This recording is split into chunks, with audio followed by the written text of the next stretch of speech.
Relax ka lang, ha? Relax ka lang. Huwag kang tatawa. Ako lang kaharap mo, tumatawa ka eh. Relax lang. Simple lang. Simple. Yan. Ganyan lang. Sa akin ka tumawa. Yan. Relax lang. Wala nang tawa. Di na ako nakatawa. Buhay po ba ang Diyos? Buhay po ba ang Diyos? Yan, mga minamahal na kapatid ko. Yan po ang sinasabi ng Ama na hindi alam ng tao ang nagaganap sa buhay niya. Kaya po ang tao hindi dapat mapanghusga. Ano po? Dapat sa tao ay laging patag, malinis ang isip. Sapagkat kapag marumi isip mo, mapanghusga ka ng kapwa mo, lahat na lang ng pumasok na sasabihin, dumaan lang si Juan, nakitang nakalislis. Hinusgahan na. Nakita si Pedro, nakitang bitin ng isang pantalon, yung isa'y mahaba, yung isa'y maiksi, kung ano nang pinagsasabi. Alam niyo po, hindi niyo alam ang magaganap sa buhay niyo. May mayaman, biglang pinaghirap. May mahirap, biglang pinayaman. Mayroong may sakit, biglang gumaling. Mayroong malakas, biglang nagkasakit. Mayroong buhay, biglang namatay. At mayroong namang patay, binuhay. Hindi po ba? Kaya mga mahal, ang pinakamahalaga po, magkaroon ng takot at pagpapahalaga ang tao sa Diyos Ama. Buhay po ba ang Diyos? Buhay po ba ang Diyos? Bistura ka na. Palibasa po inaanak bilang apo kunching pag nag-text. Hindi ko po sinasagot. Kinakausap ako tao di wala siyang sagot. Buhay po ba ang Diyos? Kaya po, sabi ko, Ama, papuntahin mo siya nang marinig ang mensahe. Kasi po, hindi niya naintindihan. Kaluburanda ka. Kaya kang gawa akong mensahe, mimuha ka man ka na ako. Okay mo, patsere nga liwa, mimuhala ka na ako, panagkasanda ako. Buhay po ba ang Diyos?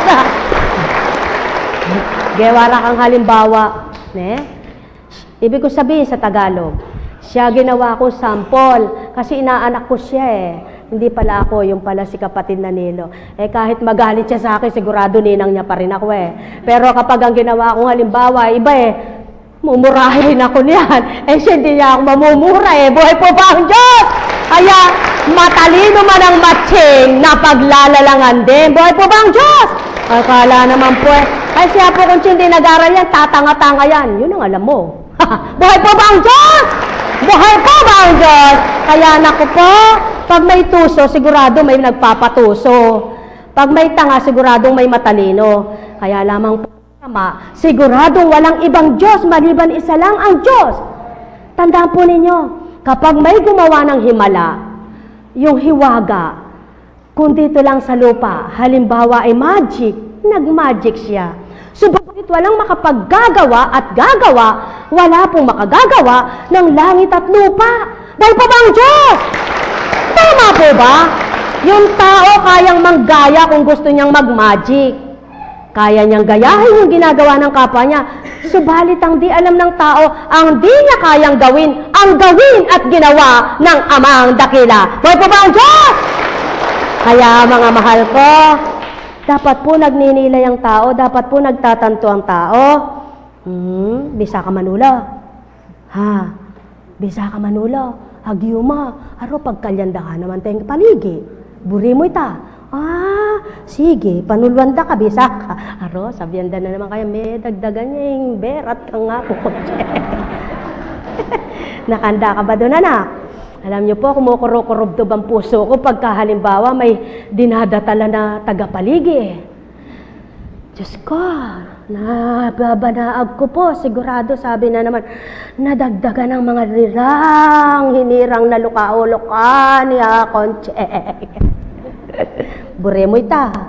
Naintindihan mo ba, anak? Kapampangan ka ba, Tagalog? Kapampangan. Alam ko. Diyos ko, anak. Gusto mo magkwentuhan na lang tayo? Pauwi natin sila. Tayong dalawa magkwentuhan. Payag po ba kayo? Pagbigyan niyo na po siya. Kung mapagmahal kayo, pagbibigyan niyo siya. Buhay po ba ang Diyos? Alam niyo po, ano po ang ibig sabihin yan? Ikaw tao, ikaw ba ang makapagbibigay ng galak sa kapwa mo? Ikaw ba ang magiging dahilan para maging masaya siya? At ikaw ba ang magiging dahilan para mahango mo siya kung siya ay? Bay, handa mo sarili mo, ibigay mo. Huwag kang sakim, huwag kang maramot. Sapagkat, kapag naibigay mo ang para sa kapwa mo, ang Ama ang gaganti sa iyo. Buhay po ba ang Diyos? Buhay po ba ang Diyos? Kaya lamang po ang katwiran ng tao'y iba. Di ko naman siya kaano-ano, ba't ko ba naman pagsasakripisyuhan yan? Di ko naman yan kaano-ano, bakit ko naman ibibigay dyan? Hindi ko naman siya kaano-ano, ba't ko tutulungan? Hindi ko siya kaano-ano, wala akong pakialam. Salamat na lamang po, napakabait talaga ng Ama. Alam niyo po, ang mga lagad dito hindi magkaano-ano. Ang mga caps dito hindi magkaano-ano. Subalit salamat sa Ama, mga anghel sila. Buhay po ba ang Diyos? Buhay po ba ang Diyos? Ipinid neng kaya kang bitis. Misakab ko kanyan kaya takanak. Yan, makanyan. Yan, makanyan. Bila na kang banwa? 16 po. Ay, 16, sumang 7. Ay, kilala may Kristo. Ikwentuhan ta na mo. Paulian ta na lan payag po kayo. Ulit ko po sinasabi, sinasagot ako. Magkwentuhan na lang daw kami. Kaya pwede na po kayo magsiuwi. Paborito ko po siya ngayong araw na ito. Bukas di ko alam kung sino paborito ko. Wala po akong magagawa, ako'y favoritism. Buhay po ba ang Diyos? Buhay po ba ang Diyos? Yan po ang Ama, yan ang Kristo. May hiniling ka ba? At nakita ng Ama, mayroon dapat unahin siya? Iuhuli ka, kaya magbata ka. Buhay po ba ang Diyos? Ngayon, sa pagbabata mo, kung nakatakda na rin ibigay sa'yo, magigitla ka pa. Aba, purihin ng Ama, ang pasakit ko pala'y grasya. Buhay po ba ang Diyos? Buhay po ba ang Diyos? Ayan. Kasarap mo palang pumalakpak, may tunog.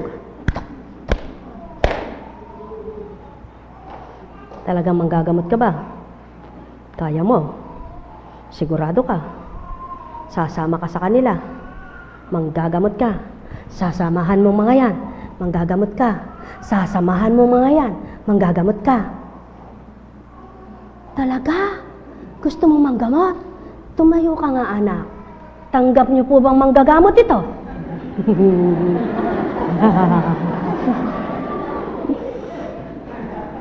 Tanggap ka ba, anak? Tanungin mo sila. Tanggap po ba kaya? Wala akong makakitang nakalus, ano? Parang nakapihit lang ng konti. Buhay po ba ang Diyos? Buhay po ba ang Diyos? Alam niyo po, mga minamahal, iba po yung na-lost thread. Kumbaga sa tornilyo ay nalo-lost thread, ano? Ayaw nang humigpit. Saan po ba kayo hahanap ng gawain na lahat ng uri naririto na? Lahat ng uri naririto na.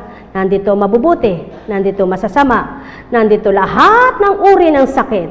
Kaya lang ang tanong, yung po bang ginagawa ng Ama na yan, nakikita ng tao? O nakikita pa rin sira ulo? Maklak labuntok. Maklak labuntok. Hoy, wag ka naman sumabay. Marap ka sa akin. Ano ba ang gusto natin? Ha?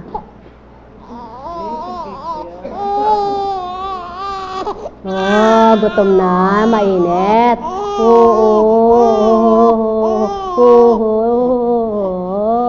Bakit? Bakit? Kapoge.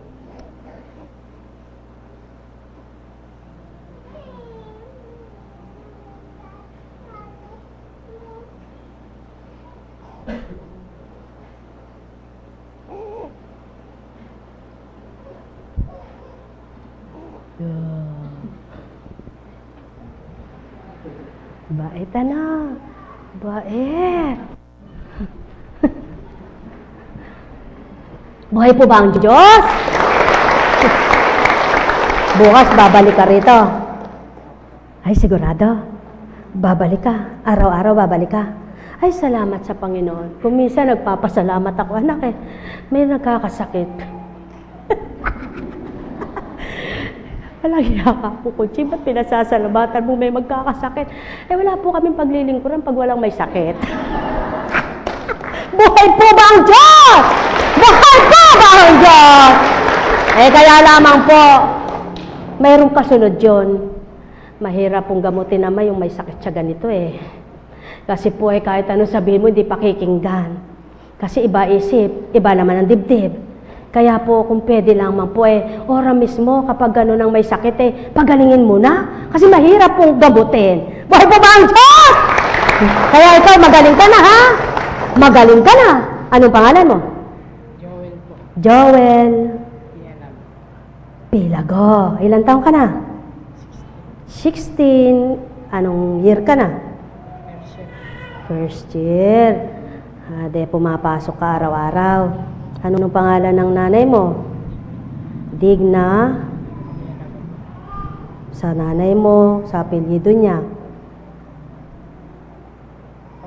Apelyido niyong dalaga siya. Hindi, nung dalaga siya. Ayun, Salas. Anong sakit mo? Wala nga. Buhay po ba ang Diyos? Buhay po ba ang Diyos? Kaya po, wala siyang sakit, kaya tayo na lang ba magkukwentuhan at pauwi natin sila? Walang sakit. Kaya kayo magsiuwi na. Kami na lang magkukwentuhan. Alam niyo po, salamat sa Ama. Kailangan kumisan magpatawa ka. Kumisay maging matatag ka. Magpatibay ka. Magpalakas ka. Magbigay ka ng sigla. Magbigay ka ng liwanag. Subalit paano mong maibibigay at maibabahagi sa kapwa mo ito? Sa ganang katauhan mo ba may taglay ka talinong ganito? Wala po. Kaya mga mahal ko, gusto nyo bang makapakibahagi sa kapwa ninyo ng mga tinuran, lakas, liwanag, kagalakan, kaaliwan, pagpapatibay? Tanggapin nyo po ang Diyos Ama, Diyos Anak, Diyos Espiritu Santo. Magandang umaga po. Buhay po ba ang Diyos? Napakabuhay na buhay po ng Panginoon. Kagabi nga po habang naglalakbay kaming pauwi, kausap ko nga po yung isang tumatawag sa akin sa Amerika. Salamat ka kapatid at ngayon solo mo ko. Pwede mo akong kausapin hanggat merong load dito, hanggat merong charge itong cellphone. Pag naloobat ito, ibig sabihin, namatay na, hindi na ako dahil nasa biyahe kami, hindi ako makakapag-charge. Kaya, ibig sabihin, tingnan niyo po ang pagkakataon. Matagal po ba kayong hindi sinasagot? Matagal po ba kayong dumudulog, hindi kayo pinakikinggan sa palagay ninyo? Matagal po ba kayong humihingi, hindi binibigay ang hinihingi nyo? Nandyan pa rin po ang dapat nyong gawin. Magbata, maghintay. Diyos ay buhay. Takda-takda ang bawat kanyang alay. Halina po kayo.